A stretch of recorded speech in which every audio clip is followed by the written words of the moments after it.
Good morning! Happy fasting day mga igsoon. So, all glory to God.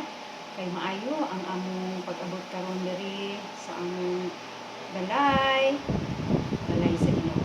In Jesus mighty name. Hallelujah. Thank you Jesus. So, mga igsoon, ready na ba ang tanan sa atong pag-fasting karon? So, mga igsoon, ang fasting, ayaw kalimot, Isaiah chapter 58 verse 6 is mao ang pagpuhas sa mga sala na naka-bandage sa atong mga kaugalingon.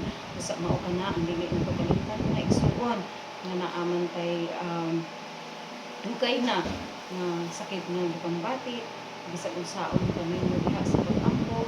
So, dili pa kabalo mga igsoon nga kana nga ilangan sa atong pag-fasting usa mga igsoon karon mga igsoon fasting na ko nga adlaw, so wala sa ang tanan mga cellphone or unsa man.